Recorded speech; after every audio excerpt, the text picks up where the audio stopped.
Hello and welcome to this short presentation I'm going to be giving on why you should learn about hydrogen fuel cells. So as you may be aware, interest in investment in hydrogen fuel cells has been growing, and this presentation should hopefully give you an idea of why the technology in this area is important.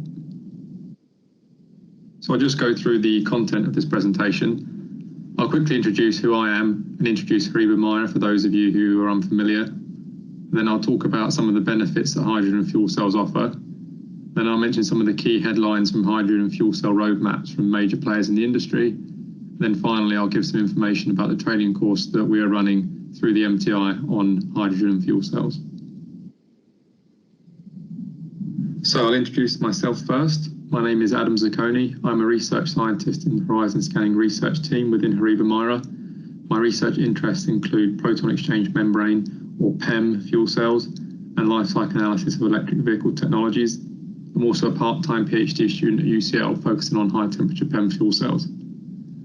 I'm based within the Energy Systems research team, and our work includes novel testing, modelling and control concepts of batteries and fuel cells, as well as vehicle-level holistic efficiency considerations and the considerations of circular economy and sustainability.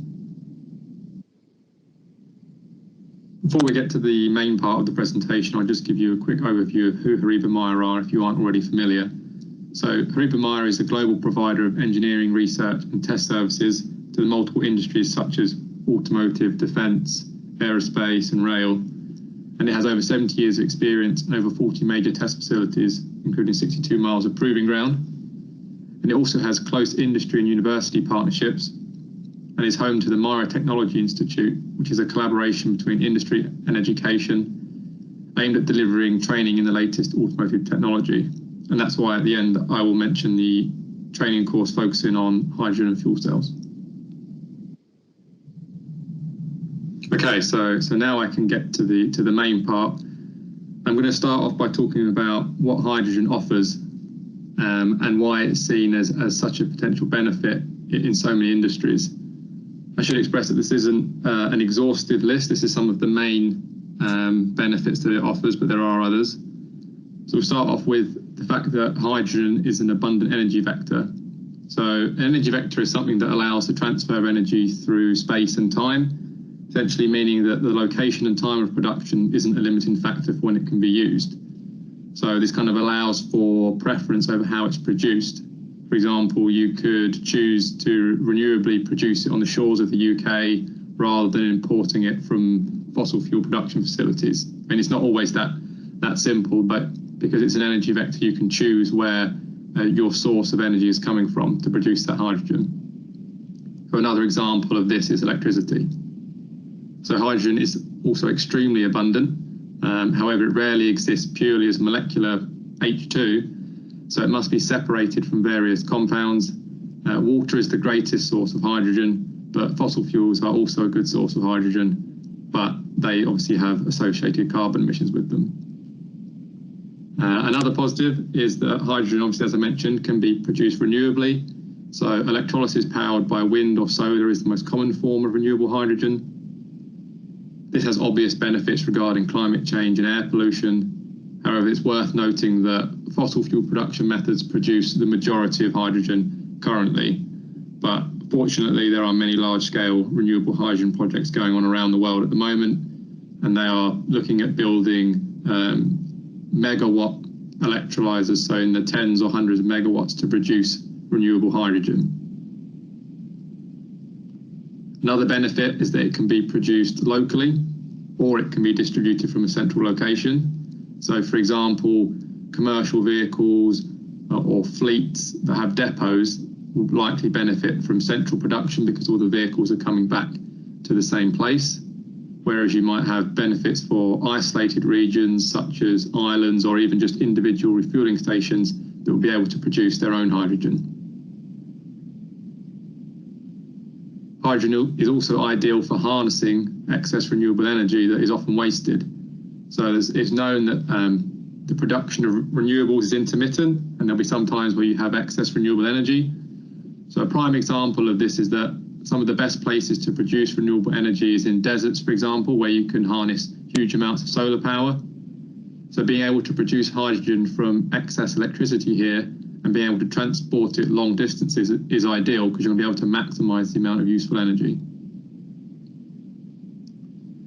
Another benefit is that hydrogen has many applications, so it can be used directly in combustion, be used to provide heating, it can be used to provide electrical power, it can be used in industrial processes. So this helps with the decarbonisation of sectors that are deemed difficult to eliminate emissions from. Okay, so I'll now go through some of the benefits that fuel cells offer. So fuel cells typically use hydrogen as fuel, and hydrogen is extremely energy dense per kilogram. So because of this, fuel cell systems offer high energy densities. This results in long vehicle ranges. So for example, the Hyundai Nexo, which is a fuel cell SUV, it achieved 483 miles with a single tank and still had 30 miles of range indicated after that journey. So this means that fuel cell electric vehicles are well suited to use cases where you need to be travelling long distances with minimal refuelling, so that's stuff like buses, lorries, taxis, etc. Another benefit, so the electrochemical reaction in fuel cells, which uses pure hydrogen as fuel and oxygen in the form of pure oxygen or typically air, that reaction only produces water as the product. So therefore there are no carbon emissions or pollutants released other than those caused by tyre and brake wear, but they obviously occur for all vehicles. So the benefit is you're having zero local emissions. So one of the main advantages of fuel cells for transportation is their short refuelling times. So fuel cell electric vehicles can be refueled in a matter of minutes, much like internal combustion engine vehicles. And obviously this is in stark contrast to battery electric vehicles, which can take many hours to charge. So short refuelling times are another example of why fuel cells are suited to commercial vehicles. So shorter time spent refuelling leads to higher utilisation of vehicles within a fleet, and it means that vehicles can spend more time on the road, and essentially could mean that you actually need less vehicles within a fleet compared to, say, a battery electric fleet, where you might need more vehicles because you need to have someone charge constantly. So fuel cell electric vehicles also offer the potential for vehicle-to-X capabilities, so such as vehicle-to-home or grid. Fuel cell electric vehicles do have much smaller batteries than sort of fully battery electric vehicles, so they can't store as much. However, they could potentially provide more energy to the home due to the higher energy densities. So this would be beneficial if there was a grid outage, for example. The vehicle could be used to power the home for many hours or days, obviously depending on how full the hydrogen tank is and what the situation was. But so, for example, 5 kilograms of hydrogen, which is typical for fuel cell passenger cars that exist already, that contains around 165 kilowatt hours of energy in that tank. So if you take into account the electrical conversion efficiency of the fuel cell, and you take into account the average UK home, how much energy it consumes in a day, electricity-wise, you could power a UK home for 10 days based on the hydrogen that's in that tank. And that's particularly useful in the event of sort of natural disasters that can cause entire grid network failures, which perhaps isn't so common in this country, but it can occur relatively frequently in other countries. So, for example, if the hydrogen refueling stations were still functional, you could potentially use your car to fill up at the refueling station and come back and power your home for even longer than those 10 days. And lastly, we've got that fuel cells have good electrical efficiencies, so typically in the region of 50 or 60%. So that's not as high as batteries, but they're still considerably higher than internal combustion engines. And if you're able to utilise the waste heat from fuel cells, then you can get the efficiencies up to 80 or 90%.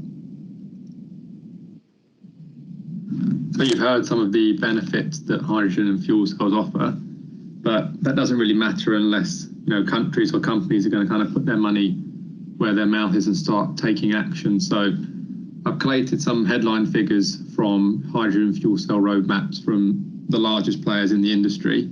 And there are many more policies than these, but these should give kind of like a rough idea of the kind of investment that is coming over the coming years. So Europe, for example, they plan to produce 1 million tonnes of hydrogen by 2024, and then up that to 10 million tonnes of hydrogen by 2030, and aim at getting cost competitiveness between renewable hydrogen and non-renewable hydrogen by 2030.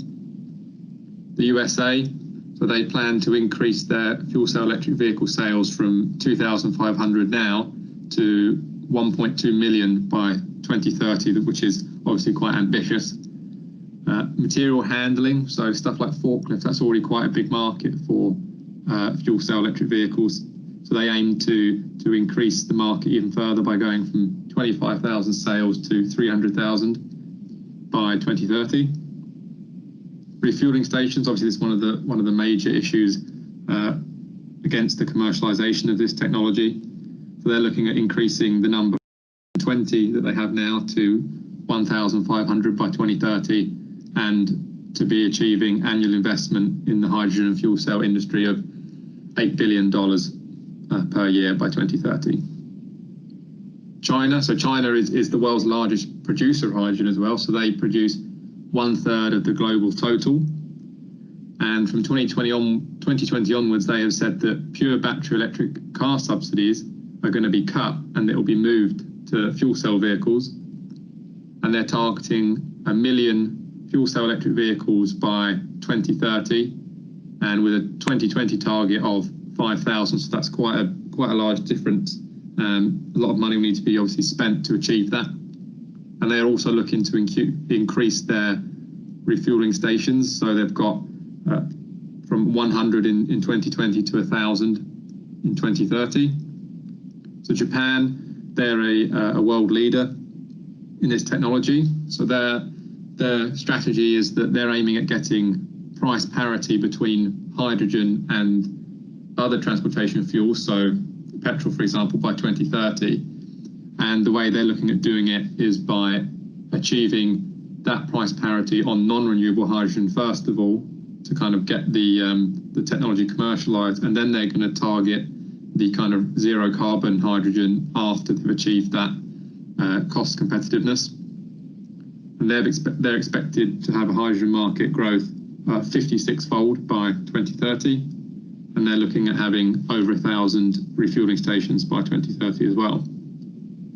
South Korea is another leader in the technology. So Hyundai has planned to invest almost $7 billion in fuel cells in the next decade, and they're looking at producing over 6 million fuel cell vehicles by 2040. They'll have 40,000 hydrogen buses, 80,000 hydrogen taxis, and 30,000 hydrogen trucks by 2040. And they're also looking at obviously increasing refueling stations to 1,200 by 2040. So it's not just governments that have this vital impact on the commercialization of these kind of technologies. The manufacturers and technology companies themselves also need to invest in R&D and mass production capabilities to drive that cost down. So this slide just has a list of some of the companies that have ongoing fuel cell projects. So the main two are Toyota and Hyundai. So 2/3 of all the global fuel cell shipments last year came from these two companies combined. So that's per kilowatt.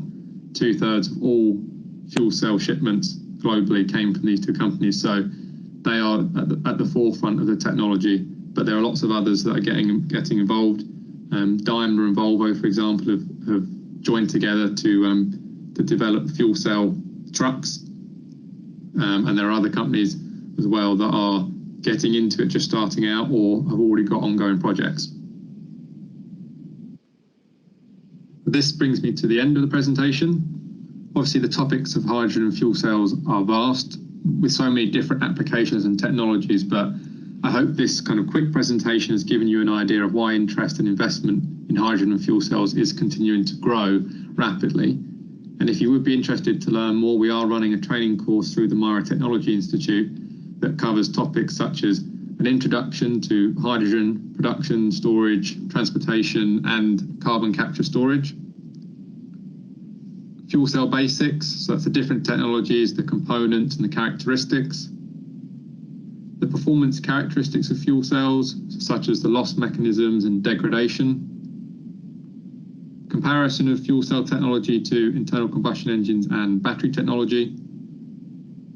the key operating factors for PEM fuel cells and solid oxide fuel cells, which are kind of the main two technologies, and also fuel cell applications with a focus on automotive. So to find out more, please visit the MTI website. I hope you found this interesting and maybe learned something new. Thank you for listening.